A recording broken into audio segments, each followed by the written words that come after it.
우리의 마음이라는 게 참 복잡하잖아요. 어쩔 땐 이 안에서 길을 잃어버린 것 같기도 하고요. 그래서 오늘은 우리 같이 그 마음속 세계를 탐험하는 내면의 지도를 한번 펼쳐보려고 합니다. 그 길잡이는 바로 구범준 PD의 책 마음을 읽는 감각에서 찾은 통찰들이에요. 자, 그럼 바로 시작해 볼까요? 혹시 그런 적 없으세요? 내 생각, 내 감정인데 이 소용돌이 속에서 허우적대는 기분. 아마 우리 모두 한 번쯤은 느껴봤을 거예요. 분명 내 마음인데 정말 내 맘대로 안 될 때가 있잖아요. 바로 이 숫전에 우리가 살펴볼 지혜가 담겨 있습니다. 이게 뭐냐면요. 무려 15년 동안 4천 명이 넘는 사람들의 삶과 고백 속에서 길어올린 마음을 다루는 방법에 대한 깊은 통찰인 거죠. 와, 정말 어마어마한 삶의 기록 아니겠어요? 자, 우리 내면 여정의 첫걸음은요. 바로 불안을 이해하는 것부터 시작합니다. 아마 많은 분들이 이 불안이라는 감정을 그저 없애버리고 싶어 하실 텐데요. 이 책은요, 아주 새로운 이야기를 합니다.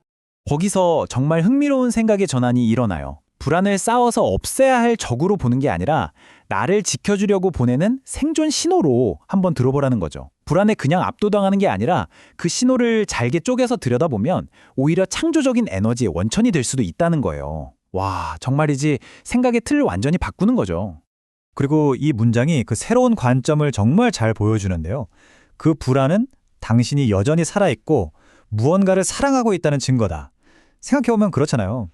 내가 불안하다는 건 그만큼 내가 지키고 싶고 사랑하는 게 있다는 뜻이니까요.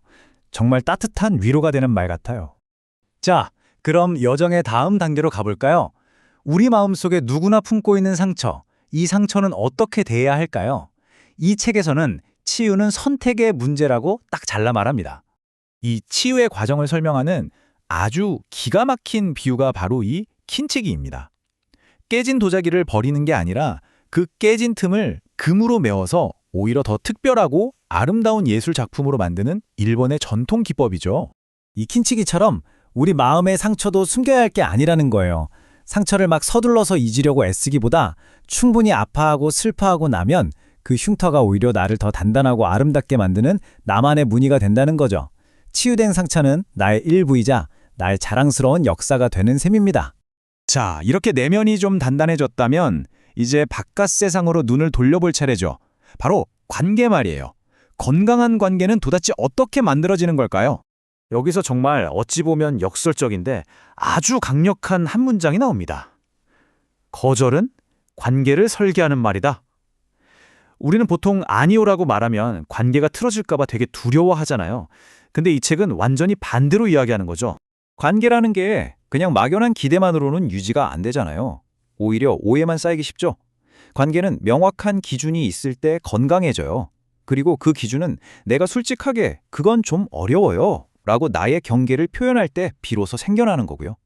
이렇게 만들어진 건강한 거리가 신기하게도 서로를 더 깊이 이해하고 존중하게 만들어준다는 거죠. 이게 바로 관계를 설계하는 기술입니다. 다음 단계는요, 우리 내면의 나침반, 바로 나다움에 대한 이야기입니다. 많은 사람들이 진정한 나를 찾아야 한다고 말하잖아요. 근데 과연 그럴까요?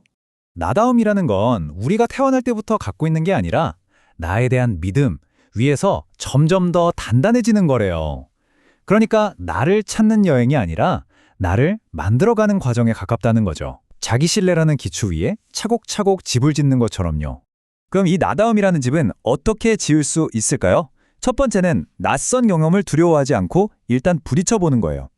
익숙한 것에서 벗어날 때 우리는 스스로를 새롭게 정의할 기회를 얻게 되거든요. 그리고 남과의 경쟁보다는 나만의 의미를 선택하고 다른 사람의 기준이라는 감옥에서 걸어 나오는 거죠.